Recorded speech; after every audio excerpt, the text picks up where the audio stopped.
भस्म भभूत, हाथों में लाठियां, फरसा और त्रिशूल लहराते संगम नगरी के महाकुंभ मेले के लिए सभी अखाड़ों से जुड़े साधु संतों के आने का सिलसिला जारी है।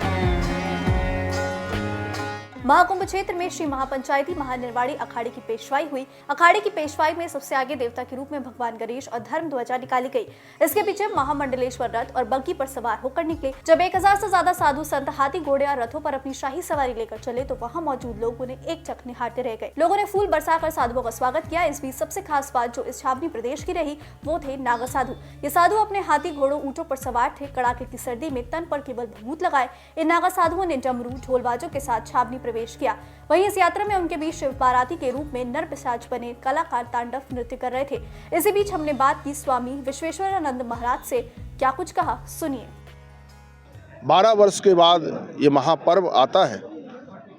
जिस धरा पर हम लोग वास करेंगे, एक वास जिसको कल्पवास भी कहा जाता माघ मेले में, और माघ मेले में गंगा का स्नान की अनंत महिमा है। इसमें साधना उपासना की विशेष महिमा है।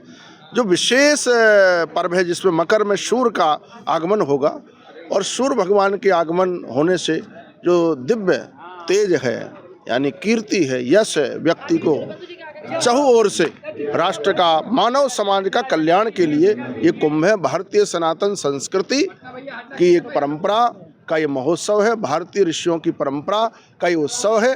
भरद्वाज मुनि वश है प्रयागा, जो भरद्वाज में ऋषि मुनियों का ये प्रयाग की धरा है, जहाँ प्रथम यज्ञ हुआ, और ब्रह्मलोक का मार्ग है, जहाँ गंगा यमुना सरस्वती त्रिवेणी का संगम। और भारत ही नहीं, पूरे विश्व के कोने कोने से यहाँ साधु संत आएंगे, अपने शिविर लगाएंगे, यज्ञ के माध्यम से, स्वाध्याय के माध्यम से, अन्य क्षेत्र के माध्यम से, अन्नदान जैसे विशेष है यहाँ। अन्न क्षेत्र के रूप, अन्नम ब्रह्मा रसो विष्णु, अन्न ब्रह्म का रूप है, रसो विष्णु, रस विष्णु का रूप है, भोक्ता देवो महेश्वरा, जो ग्रहण करता है भगवान महादेव ही है साक्षात।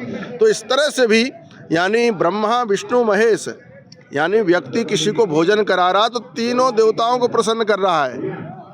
तो अन्य क्षेत्र की रूप में सेवा, वस्त्र के रूप में सेवा, हर तरह से सेवा समर्पण, क्योंकि सनातन हमेशा सर्वजन हिताय बहुजन सुखाय, सबके कल्याण के लिए कार्य किया है। का जो है छावनी प्रवेश हुआ है, और ये छावनी प्रवेश हम लोग इसलिए करते हैं कि सभी देवी देवताओं को, अपने इष्ट को, भगवान कपिल देव भगवान का आज यहाँ आगमन हुआ है।